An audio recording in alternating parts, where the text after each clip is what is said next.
They're disgusting. She's Anna Navarro in your wildest imagination. You could never solo host a show. You will only ever make it as part of an ensemble, and you could never hope to achieve the success that Tucker Carlson has. So you can sit in your little cheap seats all day long and enjoy your little negative henpecking, but your careers are going nowhere, and Tucker is about to dominate in whatever space he goes. And finally, new rule. Stop saying that Whoopi Goldberg getting yanked from The View right after she attacked me on The View is karma. There's no such thing as karma. Sorry. Sorry, but life is random. The only word to describe it when a big game hunter gets trampled by an elephant and then eaten by lions is hilarious.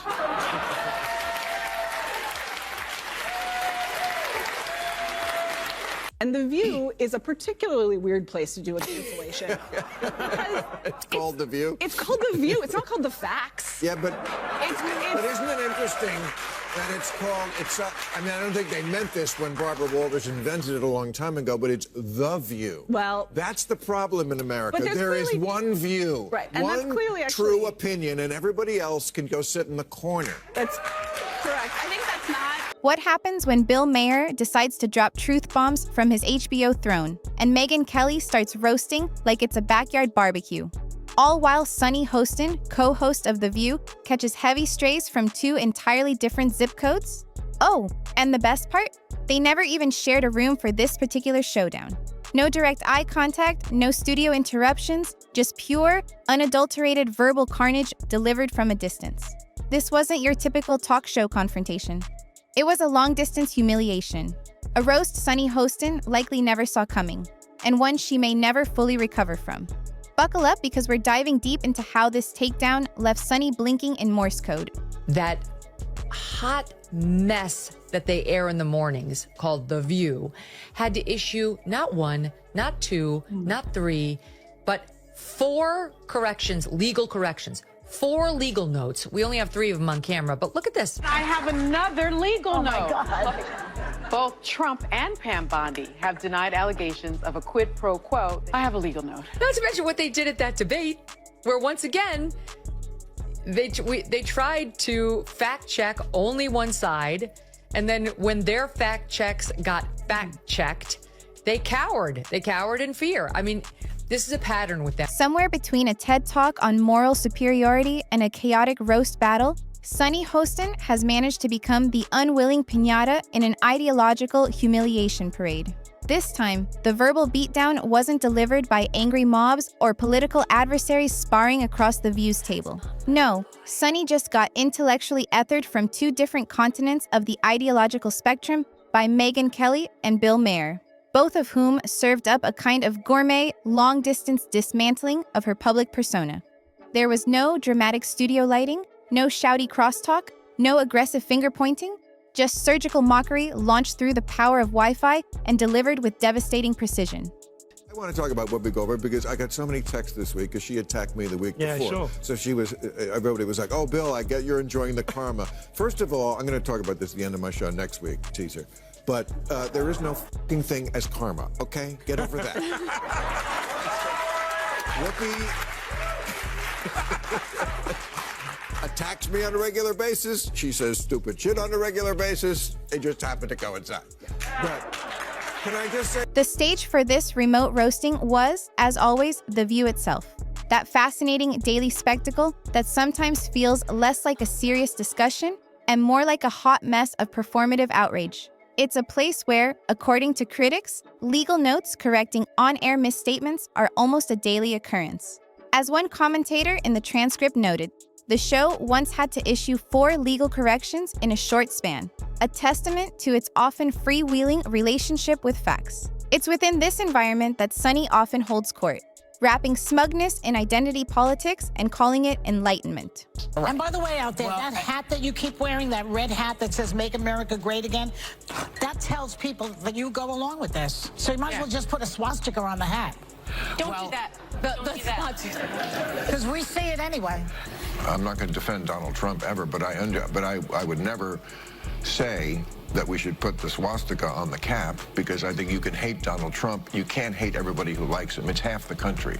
I don't want to live in that country. I don't want to live in the country where I hate half the country, and I don't hate half the country. How dare you disagree? First up in this long-distance roast was Bill Maher, America's favorite cranky dinner guest who has made a career out of his old-school liberal bona fides, while simultaneously eviscerating what he sees as the excesses of modern progressive thought.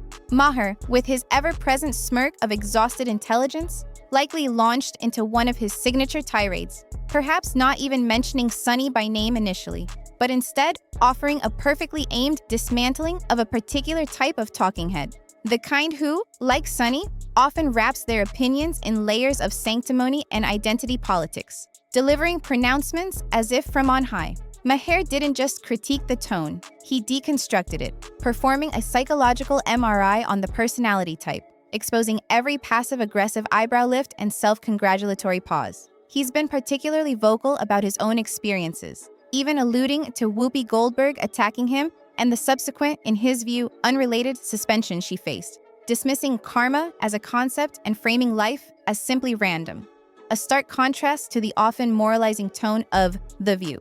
And then you get this little lecture from, forgive me, those bitches over at The View. I'm a Christian girl. When something like this happens to you, like this assassination attempt, and you say something like God was watching me, that is a very unchristian thing to say, because it's very narcissistic. What? Well, God was watching me and not watching them. There's something very disturbing. That's not what he said. I should have pulled the plug on that mic yesterday. That's obnoxious. I don't know what church she goes to. That is how people of faith talk, and the intimation is never, he was looking out for me, but not those monsters. Right. It's no, he was looking out for me. It was divine providence. We don't know why he showed his grace on me. And in another instance, this was this tragic death, but it's clear he did, and I want to make something of it. I want to do something good with it. That is a completely normal, insane thing for someone to say. It's totally consistent with what I hear Christians in my life say all the time. Then enter Megyn Kelly, stage right, with the fiery energy of someone who has been waiting years to unleash a very specific, very articulate rant. If Maher's critique was the precisely aimed scalpel, Kelly's was the unapologetic flamethrower. She didn't just criticize Sunny's or the archetypes approach. She eviscerated the entire aesthetic, the smug pauses that suggest deep thought but often precede a talking point, the perceived Harvard-infused superiority, the moral gymnastics that would make an Olympic athlete nervous. Megyn unpacked it all with the glee of a TSA agent who's finally found something truly suspicious after a long shift. By the end of Kelly's alleged takedown, you wouldn't just question the target's arguments, you'd question their entire brand. She didn't need lighter fluid. Her words, facts, and that razor-sharp knack for sounding like she's sipping tea while metaphorically burning down a house were enough. She dismantled the fantasy that Sunny Hostin is the final word on justice or identity. The term woke has been, in my view, co-opted by the right and weaponized and bastardized. So I was surprised to hear you use the term, because historically, as you know, because I think you're quite brilliant, that woke is a word used by the Black community to note that we must be aware of social injustices. But words migrate. Why is that a bad thing? It's not a bad thing, and originally that was absolutely a great thing. Don't tell me that the left hasn't changed. Mm-hmm. I mean, I'm old enough to remember when it was the conservatives who hated the Jews. Yeah. Okay. That was a joke. But, Too dark. What makes this tag team takedown so remarkable is that it wasn't coordinated. Maher and Kelly, operating from their distinct platforms, independently arrived at strikingly similar and deeply critical conclusions about the kind of performative punditry Sunny often represents. It's like two snipers from opposing ideological towers, both zeroing in on the same target, landing their shots with devastating accuracy without ever glancing at each other. That's when you know the criticism isn't just partisan potshots, it's tapping into a widely recognized and often frustrating media persona. Sunny likely had no idea the roast was even marinating until it was fully cooked, flamed, and served to a national audience. Minus the gloves and with way more hairspray. Donald Trump will be sworn in as the 47th president of the United States, yay, on January 20th. of this month. Not everyone's happy about it, and many people would like us to be more focused on the insurrection that he personally unleashed, if you ask them. As we discussed earlier, they think it's as bad as like the Holocaust, and you don't have to take my word for it. Here is Sunny Hostin of January The View 6th was an atrocity. It was one of the worst moments in American history. And when you think about the worst moments in American history, you know, like World War II, things that happened, you know, like the Holocaust, chattel slavery. Yeah, the January 6th is right up there next to the Holocaust and slavery. While Sunny was busy awarding herself the Nobel. And oh, the audacity of it all. Megyn Kelly, in particular, seemed to go where few dare, questioning the very logic behind Sunny's often emotionally charged pronouncements. While Sunny spins outrage like it's boutique cotton candy, sweet, sticky, and guaranteed to rot your sense of nuance, Megyn calmly outlined the absurdity of turning every cultural moment into a personal TED Talk on one's own moral compass. The result for Sunny? It was like watching a beautifully inflated balloon of righteousness slowly, sadly deflate with a pathetic little whimper. No bang, no dramatic pop, just the gentle hiss of unearned authority losing air under the pressure of coherent critique. Her disgusting, gross elitism and her complete out-of-touch nature with respect to the rest of the world. Sunny Hostin goes on The View and decides now would be a great time to dump all over the so-called uneducated. What we did not have is white women who voted about 52%, right, for Donald Trump. Uneducated white women, is my understanding. You have Latino men, actually, voting more for him. And you have, and black men was not the story. We're not the story here because they voted almost 80% for the vice president. Right. Just because you didn't go to college doesn't mean you're stupid, and it doesn't mean that you don't have wisdom. You can go to college and get a bunch of irrelevant facts about how men can allegedly give birth or whatever they teach. But I said this to our team. I said working people, the muscular class, including working women, they are so in favor of Trump and they don't want to be called stupid or uneducated. Bill Maher, too, didn't throw overt punches. He lobbed smirks and weaponized subtlety. His remarks didn't screech with indignation. They chuckled with a knowing weariness.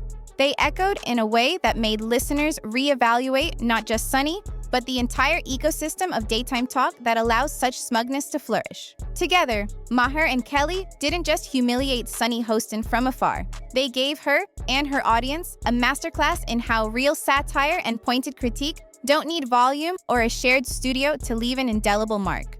They just need precision, poise, and a wickedly timed eye roll. Megyn, in particular, seemed to delight in pulling apart the idea that The View holds any significant intellectual weight, labeling it a talk show masquerading as a think tank, staffed by individuals who confuse moral superiority with having a prominent Twitter account. Sunny received particular attention, with Kelly walking through her alleged greatest contradictions as if reading a list of failed Apple product launches. I mentioned this karma stuff on the show last week because I was relating how many texts and emails I got from people congratulating me on receiving a karmagram from the universe in the form of Whoopi Goldberg's chastisement. So I thought this would be a good time for a little tutorial on karma, which, as Americans understand it, is nothing more than an extension of the common logical fallacy called post hoc ergo propter hoc. The irony, of course, is that Sunny Hostin has spent years presenting herself as the final boss of media morality, the enforcer of progressive purity, the unwavering conscience of daytime TV. But when real, articulate criticism came knocking, not from internet trolls or easily dismissed cranks, but from seasoned media figures who know how to articulate a roast with devastating syllables, she reportedly had no effective response. No witty tweet, no cutting on-air rebuttal, not even a well-placed dismissive smirk. Because how do you effectively clap back when you've been so thoroughly annihilated from a distance by critics who have already packed up their scopes and moved on to their next target? Maher was likely already mocking TikTok politics, and Kelly was probably sharpening her knives for the next mainstream media contradiction, Sunny, meanwhile, was left at the view table, likely wondering how her ears were ringing so loudly when no one in the studio had even directly called her out. This wasn't just a takedown, it was a reckoning. It was a powerful demonstration that in the modern media landscape, you don't need to share a stage to win a debate. Bill Maher's brilliance often lies in his satirical observations, painting with broad, sarcastic strokes. Megyn Kelly, on the other hand, approaches her critiques like a legal argument, bringing evidence, motive, and a devastating closing statement. The fact that neither of them had to step foot on Sunny's turf to make their points resonated deeply. There was no trap, no ambush in the traditional sense. Just two independent observers who looked at the same media figure and, from their separate vantage points, said, "Wow, that person is a perfect example of what's often wrong with public discourse." The fallout was subtle but devastating. No direct response from Sunny only amplified the perception that she either didn't hear the critiques, highly unlikely, didn't care, even more unlikely given her persona, or, most damningly, realized she had no comeback that wouldn't just make things worse. And that's the ultimate humiliation, being so thoroughly roasted that silence becomes your only option.